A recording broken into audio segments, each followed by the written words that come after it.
યુપીના સહારનપુરમાં LPG cylinder વિસ્ફોટથી વેપાર મેળામાં ભીષણ આગ લાગી હોવાની ચકચારી ઘટના ઘટી હતી, જેમાં 30થી વધુ દુકાનો બળીને ખાખ થવા પામી હતી, ત્યારે લાખોનું વેપારીઓને નુકસાન થયું છે. જોઈએ વિગતવાર આ ઘટના. આજે સવારે એલપીજી સિલિન્ડર વિસ્ફોટથી સહારનપુર વેપાર મેળામાં ભીષણ આગ લાગી હતી. આગ એટલી ઝડપથી ફેલાઈ ગઈ કે થોડી વારમાં જ આખો મેળો આગની લપેટમાં આવી ગયો.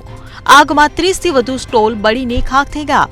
આગજનીની ઘટના સદર બજાર પોલીસ સ્ટેશનના દિલ્હી રોડ વિસ્તારની છે. કોતવાલી સદર બજાર વિસ્તારમાં દિલ્હી રોડ પર આવેલા સાઉથ સિટી ગ્રાઉન્ડમાં આ વેપાર મેળો એક મહિનાથી ચાલી રહ્યો છે. દરરોજ હજારો લોકો પોતાના પરિવાર સાથે મેળામાં ઝૂલવા અને મેળાની મુલાકાત લેવા જાય છે.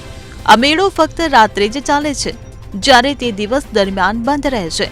શનિવારે સવારે મેળામાં અચાનક આગ લાગી ગઈ, જ્યારે કેટલાક દુકાનદારો સૂતા હતા અને મોટાભાગના દુકાનદારો બકરી ઈદની નમાઝ અદા કરવા માટે મસ્જિદમાં ગયા હતા.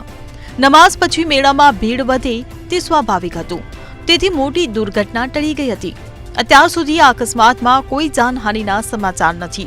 ફાયર ફાઈટરની ઘણી ટીમોએ આગ પર કાબુ મેળવ્યો છે. સહારનપુરમાં વેપાર મેળો 15 મેના રોજ શરૂ થયો હતો અને તે બીજા 15 દિવસ સુધી ચાલુ રહેશે.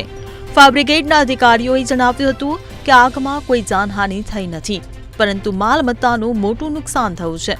હાલમાં પોલીસ અને ફાયર બ્રિગેડની ટીમ આગ લાગવાના કારણની તપાસ કરી રહી છે.